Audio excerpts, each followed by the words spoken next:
Olá, olá, sejam bem-vindos e bem-vindas ao canal de Splash. Hoje a gente conversa com a atriz Marjorie este ano sobre a série Fim, que está disponível no Globoplay, e a gente vai falar de outras coisitas mais também. Marjorie, muito obrigado por esse papo.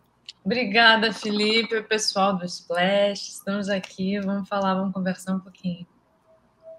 Vamos começar pela série, que é o assunto mais quente, né? Fim aí chegou recentemente, tá com dois episódios a cada semana. E é uma série que já chegou tendo muita repercussão, né? Teve gente que relatou até ali queda no Globoplay no dia que estreou. Como você tem recebido esse feedback do público? A gente, assim, o resultado tá sendo muito positivo. As pessoas têm dado um retorno com grande expectativa, envolvimento, assim, e eu posso falar do meu lugar de espectadora também, porque eu também sou em certa medida, assim, eu também fico feliz porque eu também estou adorando, eu estou muito feliz com o resultado, assim, é sempre um trabalho em conjunto, um trabalho de equipe, assim, né? É uma orquestra, então quando você vê tudo pronto, montado, editado, principalmente é uma série que tem esse arco tão grande, né, de vida, e que é a edição é fundamental dentro dessa história toda, né? A montagem é que ela ajuda muito a dar essa dinâmica, a dar esses cortes de passado, futuro, presente, e é um arco muito longo, então essa edição ela dá esse impacto, né? Ela tem esse impacto na gente de tempo de vida mesmo, de você ver o reflexo das escolhas que você fez em determinado momento da sua vida diretamente, porque através dessa edição, né? Porque na nossa vida, no nosso cotidiano, obviamente, a gente não percebe o impacto das nossas decisões assim tão diretamente. A médio e longo prazo, mesmo é que eles ficam exuberantes, né? E ter essa oportunidade de ver uma vida editada até o fim, supostamente, teoricamente, é muito interessante. Ainda tem muita coisa para acontecer com todos esses personagens, e eu tô com boas expectativas, assim. É uma série, porque bem ou mal, uma série ali que fala da finitude da vida, né? Sim. E faz a gente refletir também. E vocês começaram esse trabalho todo antes da pandemia, que foi um momento que a gente, como enquanto sociedade, também pensou muito sobre finitude, né? Que Não, a gente foi viveu um momento muito trágico. Como foi essa questão assim para vocês da série, do momento da pandemia? foi uma loucura, assim. A gente começou a filmar 15 dias depois da filmagem, pandemia, assim, lockdown. A gente nunca tinha vivido isso, nunca tinha nem imaginado o que significaria uma pandemia. Então a gente ficou assim, enquanto projeto, ainda tentando entender, 2 meses parado, são 3, como é que vai ser? E qual o impacto na vida das pessoas mesmo, assim, né, em relação a toda essa avalanche de devastação, assim, essa devastação nas famílias, na economia, na vida, o impacto da pandemia realmente foi algo inimaginável, e que bom que passamos por ela, assim, voltar para a série após uma pandemia, voltar para qualquer lugar, né, recuperar ali, reconstruir, né, reconstruir a nossa vida, a nossa sociedade após esse tsunami mundial, assim, é muito complexo, e acho que mexe muito profundamente na nossa no sentido das coisas. Acho que, pelo menos para mim, quando eu voltei para a filmagem, muitas coisas sobre a personagem tinham se sedimentado, outras tinham se modificado. Assim, eu mesma acho que já era outra pessoa. Assim, então, foi muito difícil psicologicamente, enquanto pessoa física, eu, Marjorie, muito difícil enquanto projeto também, pessoa jurídica, porque foi isso, a gente não sabia se o projeto ele ia retomar, a gente não sabia, a gente voltou a filmar depois de 2 anos, talvez, Acho que Acho que foi por aí isso. e a gente não sabia mesmo se o mundo estava acabando, né? Assim, era uma loucura aquilo que estava, não parava de subir a curva e todos os nossos problemas, os piores problemas, assim, de administração de Estado, né? Foi realmente assim, a gente olhando para trás é que a gente nem não acredita ainda que isso aconteceu e que passou de alguma maneira, assim. Talvez tenha esse paralelo com a própria série mesmo, assim, as coisas vão... O tempo é inexorável, né? Ele vai atravessando, ele vai, assim, ele não tem voltar atrás, não tem parar, ele vai. Isso eu acho bonito ao mesmo tempo, é assustador, mas o tempo sempre me encantou, me impressionou muito. É certo. E a série, por si só, além disso tudo, né, que ela acabou ganhando, que a gente espera que a gente não viva de novo, né, e que a série não ganhasse esse paralelo, mas a série, por si só, ela já provoca reflexões, ela é complexa, porque o texto da Fernanda Torres ele é muito inteligente, né, porque ele fala sobre questões inerentes à vida, e como você já mencionou, são muitas décadas. É difícil imaginar isso no audiovisual, né, assim, o mesmo ator ali, várias décadas, fazendo aquele mesmo personagem. Às vezes isso, assim, na maquiagem.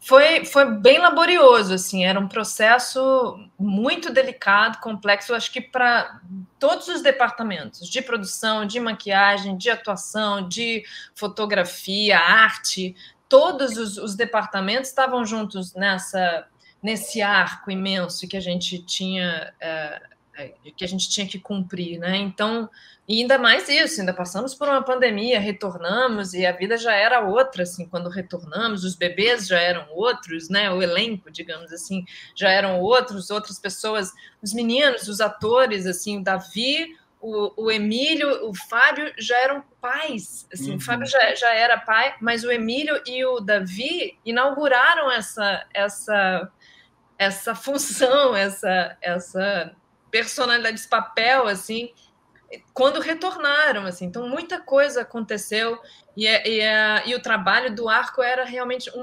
um ponto de muita atenção a todo mundo, assim. A gente tinha ali um plano só pensando em quais eram as datas, para mim, no meu estudo, muito detalhado, assim, de o que já tinha, quais fatos já tinham acontecido, porque a gente gravou fora de ordem.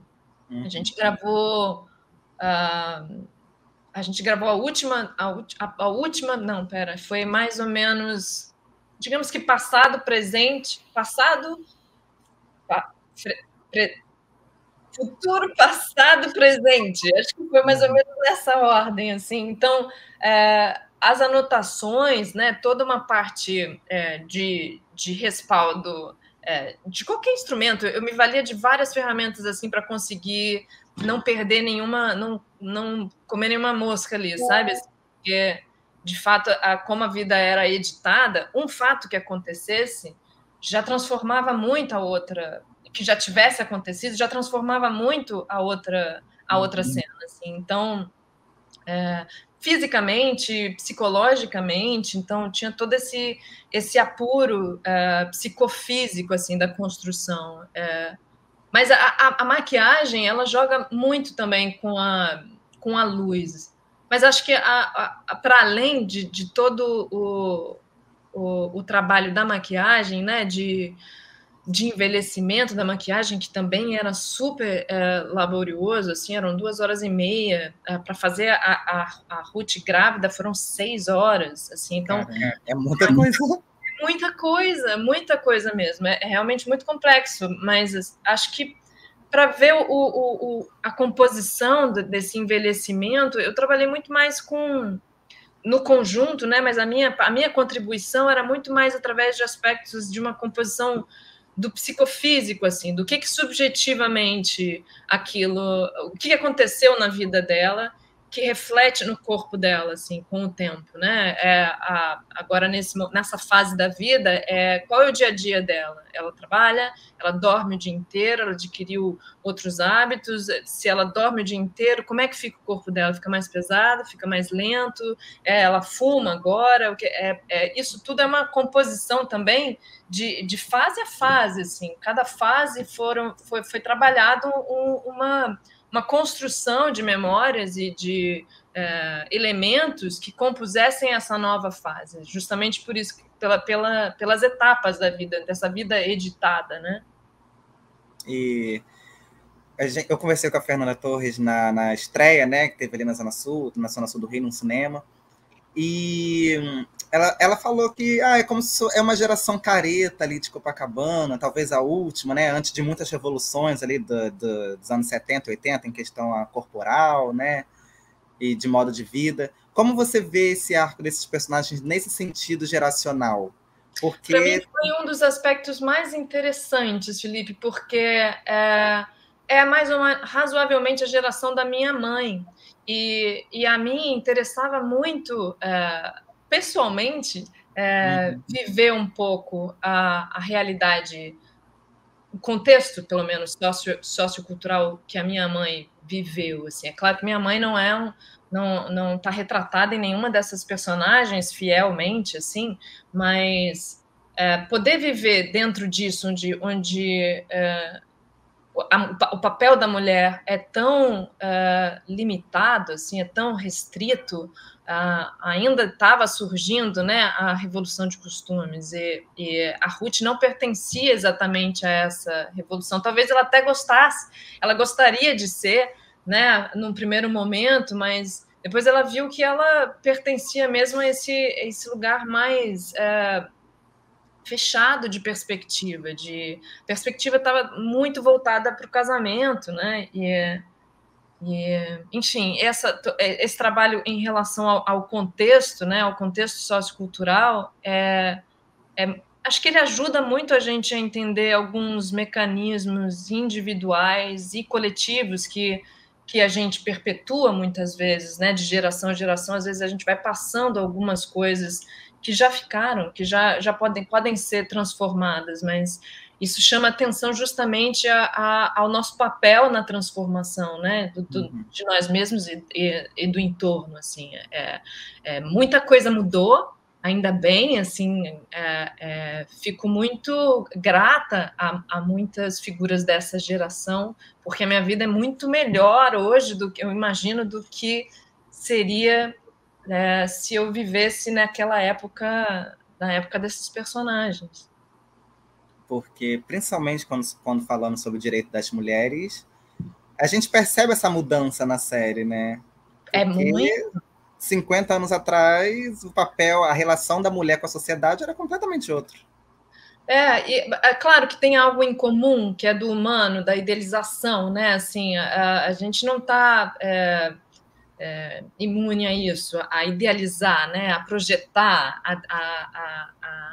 um futuro, né, fazer uma ideia, fazer planos para um futuro que a gente não domina, não tem esse poder, né, de determinar o que é que vai acontecer, o que é que vai ser ou não de um futuro, mas acho que essas mulheres, elas de fato, elas tinham realmente o cerco muito mais fechado, né? Assim, era uma briga muito maior para você poder sair dali, para aquelas que desejavam sair, porque muitas vezes a gente nem sequer, o nosso mundo fica tão fechado que a gente sequer percebe que tem alguma coisa além daquilo, né? Depende de uma provocação interna também, muito embora tivesse ali a Irene fazendo análise, né? A Irene é um personagem maravilhoso, ela faz análise, ela não queria ser mãe, isso tudo é uma desconstrução do feminino da época, né? Mas ainda assim era uma mulher, né? Ao meu ver, assim, era uma mulher ainda agarrada, presa, aprisionada a um ideal, né? Não, tá certo. E, bom, a sua personagem, a Ruth, ali, ela tem umas dores, né, assim, ao longo da vida, que eu acredito que todo mundo vai adquirindo, né, dores e alegrias ao longo da vida. Mas, né, porque no início ela parece mais solar ali, na primeira fase, ela canta, né, depois ela passa a ficar mais em casa. Isso propõe para você, assim, de como né? E tem a relação, claro, com o Fábio Assunção, né, que é o ex-marido dela. Como você analisa o arco específico da sua personagem, dessa transição de um momento mais solar para um momento que é mais ali, que mostra mais as dores ali, vamos dizer assim, depois, né? Desculpa, eu perdi a palavra que você usou para justificar a frase. O que é? Como é o que você perguntou? Não, eu perguntei como você analisa o arco específico da sua personagem, desse primeiro momento ali, que ela é mais solar, né, que ela canta, e depois, que é um momento mais introspectivo, que ela fica mais em casa. A Ruth não conseguiu se adaptar às mudanças que aconteceram na vida dela, assim. Ela não conseguiu, não teve essa força ou essa provocação. De alguma forma ali ela amargurou, ela ficou ressentida e desistiu mesmo de qualquer desiludida, absolutamente desiludida com os planos que ela tinha feito. E isso tem esse reflexo na vida dela. Foi uma mulher que ficou boa parte da vida no limbo, assim. Ela se abandonou por completo, deprimiu e é triste. A história da Ruth, a gente vai até o momento. Não sei o quanto eu posso adiantar. Mas eu deixo do corda, assim, para ir falando. A Luana que depois vai me falar que ela. Bom, eu vou tentar não falar, não dar spoiler. Muito embora a série tenha essa característica de vai para frente, vai para trás, a gente já sabe que a Ruth tem um filho, por exemplo, né? Não é nenhuma surpresa que ela vai engravidar. Mas o arco dela é esse: é uma mulher, uma jovem feliz, aberta, na teoria acreditava ser desamarrada desses preceitos, assim, encontra um homem, se apaixona loucamente, o homem também, é uma relação de muita cumplicidade. E aí ela vai buscando um ideal da família. Ela acha que aquilo ali precisa daquele elemento para completar a família. E aquilo, enfim, ela vai encontrando algumas dificuldades em relação a isso. E os dois não conseguiram lidar com esse aspecto. Esse foi um bode expiatório que tem mais elementos aí, para não adiantar, mas que os dois não conseguiram. Eles se isolaram, cada um na sua cabeça, no seu mundo, faltou diálogo. Não sei se o diálogo poderia solucionar, mas certamente ele faria com que os dois tivessem que enfrentar e pudessem enfrentar o que estava acontecendo de uma maneira mais honesta. Assim. Acho que, pela razão que for, seja por proteção, seja enfim, por isso, por impotência diante daquilo, eles se separaram. Eles acabaram se separando muito antes de uma separação física mesmo, assim. A psicológica nunca aconteceu. Acho que a Ruth sempre ficou presa ao Ciro até, não sei, acho que a partir da morte dele abre uma fissura ali dela encerrar aquele ciclo de servidão, né? A esse amor, a essa desilusão, né? Que aí ela começa a se voltar para si, ela começa a olhar para ela, para a casa dela, para o filho dela. É um pouco a partir desse término, desse encerramento, que ela se volta para a casa dela enquanto ela mesma, assim, também. E aí ela abre um outro arco em relação ao filho. E é muito bonita essa luta dela para recuperar um tempo. Recuperar é isso, não dá, mas você pode partir daquele ponto, havendo disponibilidade das duas partes, ou seja, viver é complexo. É complexo. É complexo. Acho que isso resume bem tudo. A demais. Eu adoro viver assim. Acho que o fim, ele fala trazer a finitude, falar do fim, né? Do término. É falar da vida, é falar do quê? Porque a morte, a gente parou naquele ponto, morreu, não vamos falar a partir daí, não é esse o nosso assunto a partir da morte, mas antes, a vida, o que acontece na vida, o que a gente faz com a vida, qual oportunidades a gente pode ter, como a gente pode encarar esse desafio que é estar vivo, né? Porque que ninguém pediu para nascer, isso também é geral, né? Ninguém pediu para estar aqui nesse jogo. Mas uma vez estando aqui, o que a gente pode fazer? Ser feliz também é uma regra, né? A gente quer ser feliz. Agora, de que maneira? O que a gente precisa? Do que a gente dispõe para poder viver e se potencializar ou não? É isso que eu falei antes. Eu acredito realmente que cada um decide o que faz com essa oportunidade aqui, né? No mundo, com a existência.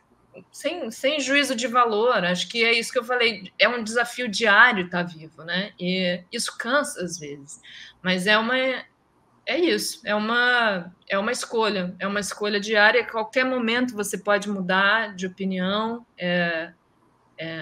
eu amo, eu acho os desafios, as surpresas, os encontros, tudo que eu vivi, eu acho que me faz sentir muito, muito viva. Por tudo que eu passei, assim, sendo as dificuldades ou não, e é claro que estar hoje num lugar onde eu me sinto bem tem impacto sobre essa visão, né? Assim, mas acho que tudo que eu vivi me construiu muito bem, assim. Eu não tenho reclamações. Acho que eu não deixaria de viver as minhas frustrações, as minhas decepções. Dói muito, tem muita coisa que dói demais, assim, que você acha que, principalmente nessa fase mais jovem, assim, você acha que não tem nada que possa doer mais. E talvez não tenha mesmo, porque nessa fase a gente é muito intenso, né? Tudo é muito perpétuo, assim, é para sempre, e definitivo, né? Mas ao longo do amadurecimento, eu acho que esse é um dos aspectos que muda bastante, assim. A gente começa a ver que passa, que dá para passar, sim, e que não vai doer mais tanto, vai doer de outra forma, mas daquela maneira não vai mais. Então a gente vai modificando, mudando tanto os nossos amores quanto as nossas dores, tudo vai se transformando, nada vai ser igual. E você falou aí sobre essa época da juventude ser mais intensa. Foi um momento que você experimentou uma fama assim, né? Que é ali com a Malhação, com a Vagabanda. E um momento de muita música. A gente já falou que a Ruth canta, né? Quando veremos a Marjorie cantando de novo? Então, a Ruth não canta, a Ruth não é uma cantora. Ali, aquela cena que eu acho linda também, assim, é uma cena em que tem alguns amigos fazendo rodinha de violão numa festa em casa, assim. Então, é algo mais íntimo e despretensioso, assim. É uma oportunidade da gente ver aquelas pessoas, a Dani Thomas, uma das diretoras, a Daniela Thomas e o Andrucha dirigiram essa cena, e para a Dani era muito importante que a gente não saísse daquele universo rodinha, que não era para ser um show, não era para ser super performática. Eu até pensei, eu dividi com eles, eu falei, mas considerando o arco que é tão... que vai tão fundo, assim, será que a gente não deveria colocar aqui a Ruth mais expansiva possível, assim? Aí ela falou, eu acho que a gente pode encontrar um meio termo, assim, ainda não perdendo esse lugar mais íntimo e bossa novesco da época, que eu ainda gostaria de manter e tal. Achei que me convenceu completamente, eu achei que ficou linda, eu adorei a cena, eu costumo ser bem criteriosa em relação a isso, a personagens que cantam também para mim, justamente pelo critério, para poder ter mais controle sobre sobre o encaminhamento dos meus personagens e dos projetos aos quais eu me envolvo. Assim, eu, como atriz, eu tenho diversas razões que podem me trazer para querer fazer parte de um projeto, né? São inúmeras. Uma delas é o arco da personagem, assim, os conflitos que ela vai desenvolver. Então, cantar em cena, para mim, até agora, não era um elemento que me seduz para além do arco. O arco, para mim, era o que mais... O conflito, o arco sempre se sobrepôs a esse aspecto, ao aspecto de cantar. Mas você perguntou sobre quando vamos ver... A Marjorie Pessoa CPF. Felipe, eu também tenho um arco com a música, assim. Eu já tenho um arco dramático com a música. Eu posso dizer que eu acho que ele ainda não chegou ao fim. Eu não diria que tá no fim desse arco, ainda não. Mas eu ainda não sei de dizer o que é que vem ainda pela frente. O desejo existe, eu gosto muito de música, eu gosto de cantar. Estou me reaproximando, assim, da música, eu acho...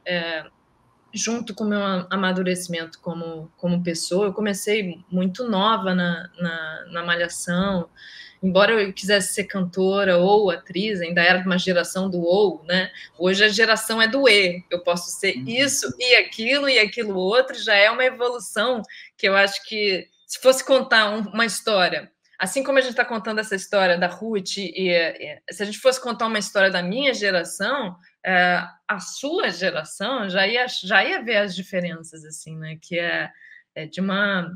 Também tem muitos aprisionamentos ainda. Acho que por mais que seja difícil, seja uma batalha, eu sei que eu estou abrindo várias pastinhas, mas eu vou fechar. Por mais que seja uma batalha diária e a gente tem ali Erika Hilton, né? Assim, vários elementos e representantes que estão ajudando e batalhando para que a gente possa exercer e existir cada vez mais livremente, né? Sem preconceitos, julgamentos ou limites, né? Impostos por outros a nós mesmos. Acho que é um momento em que eu ainda vou me encontrar. Eu ainda não sei ainda quando será, mas acho que esse reencontro com a música ainda vai acontecer. Eu não sei se vocês, o público, se vocês vão ter conhecimento disso. Eu não estou fazendo uma proposta de apresentar um álbum, de apresentar um show, que eu acho que isso vai começar primeiro em mim. Precisa de um processo meu com ela para depois apresentar qualquer coisa, porque eu sempre também me via querendo apresentar algo algo lapidado. Eu nunca me senti muito à vontade com canja ou com nada sem um propósito, sem um sentido, sem algo que eu goste, que eu queira, que eu tenha trabalhado para apresentar. Eu faço isso com presente de aniversário. Presente de aniversário para um amigo meu, eu gosto de fazer algo personalizado. Eu quero alguma coisa que ele goste muito, eu quero trabalhar isso, aquilo outro, juntar, montar. Eu sou dessas que monta presente de aniversário. Sim. E você citou a época da Malhação, né? As pessoas são muito saudosas daquela época também. Até hoje as pessoas lembram muito da Vagabanda. Muito. Eu fico muito feliz com isso, Felipe. Eu fico assim, de fato isso, de novo, voltando para a história do fim, é a médio e longo prazo que você acaba percebendo o impacto. E ver hoje, o quê? 20 anos? Foi 2004, né? Quase 20 anos. Foi 2004? Foi, né? Quase 20 anos depois, e ver as pessoas ainda lembrando de mim como cantora, é muito frequente as pessoas me abordarem perguntando quando eu vou voltar a cantar. E isso já tem muito tempo. O último disco foi em 2014, foi também quase 10 anos. Então, o impacto sempre me surpreende, me encanta, assim, ao mesmo tempo, sabe? De falar, caramba, de alguma forma, eu marquei essas pessoas, assim, dentro da Malhação, com a música. revendo até, eu vi algumas cenas, Malhação tá disponível no Globoplay, a Malhação que eu fiz, da temporada que eu fiz, eu vi algumas cenas, assim, de curiosidade, é uma viagem lembrar como eu me sentia e ver o que eu era, assim, com distância, assim, então, é isso, acho que de alguma forma, a música, eu acho que ela tem muito poder, muito poder. Se você junta a música com uma história, uma narrativa contando, esses elementos eles têm um poder de atravessamento, assim, de abertura nas pessoas, para tocar as pessoas, muito grande. E poder perceber que eu fiz parte da vida de muitos garotos que agora, enfim, são já adultos, é um privilégio. Eu acho que eu sou muito... Foi um período muito difícil para mim, mas eu sou muito grata. Eu agradeço muito. É realmente uma oportunidade única. E realmente marcou, porque talvez seja de uma geração acima, assim, que é da minha prima, e eu cresci muito vendo TV com ela, então, mesmo sendo pequena, eu pegava aquela época, né? E eu lembro, e quando eu cresci, né, assim, eu continuei querendo a Marjorie Lee cantora, né? E veio o 8 depois que você citou, tudo, que é um disco que eu gosto muito. Então, faz falta a Marjorie cantora, a gente sente falta. Eu agradeço, eu fico muito feliz, porque acho que isso... eu, enquanto artista, eu acho que o meu sucesso é tocar as pessoas, é mobilizar as pessoas. Isso é o sucesso para mim. Então, ouvir isso de você, assim, do seu desejo de me ouvir cantar, você pensa, né? Quer me ouvir cantar. Isso é uma maneira que é uma coisa que coloca a gente em contato, coloca a gente junto, assim. Eu acho isso um aspecto lindo da minha profissão.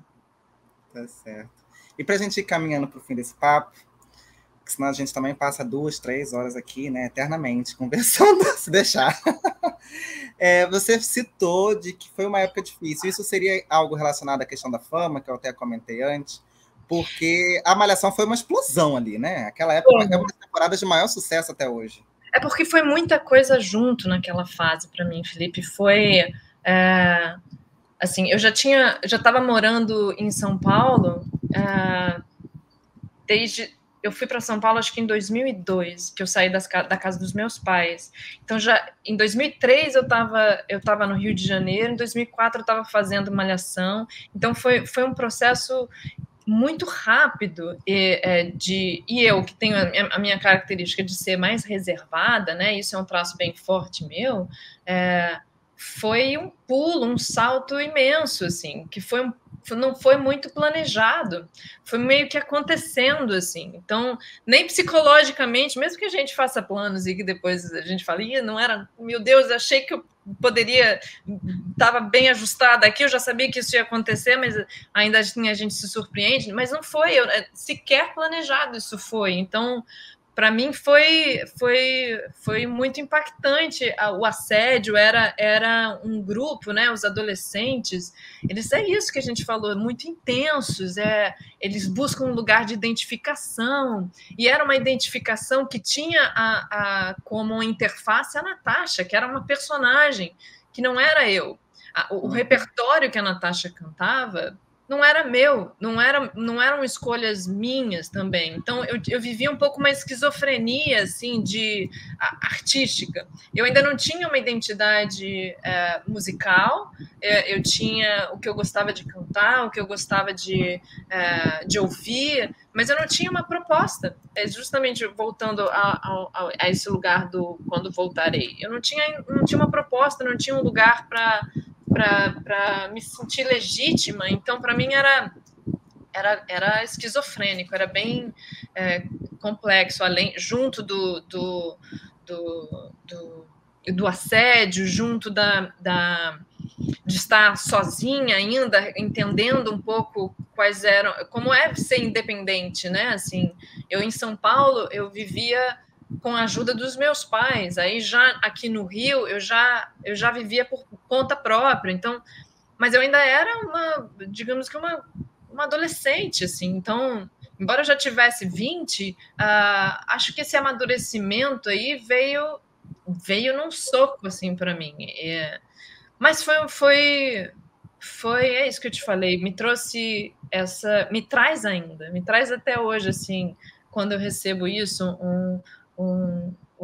uma pessoa que me aborda falando quanto aquilo fez parte da vida dela e o quanto traz lembranças boas e que adorava sair da escola e ia assistir e que tem todos os discos, mesmo não sendo esse um repertório meu, eu sendo porta-voz disso, me faz hoje uma pessoa muito realizada. Tá certo, Marjorie. Muito bom conversar contigo sobre Fim, relembrar um pouquinho lá atrás também. Vamos continuar acompanhando o Fim, né? Porque ainda temos algumas semaninhas aí. Tem muita coisa para acontecer. Esse arco aí é editado, mas é intenso. Tá perfeito. Muito obrigada, Felipe. Obrigada a você, obrigada a todo mundo do Splash, do UOL. Até logo. UOL.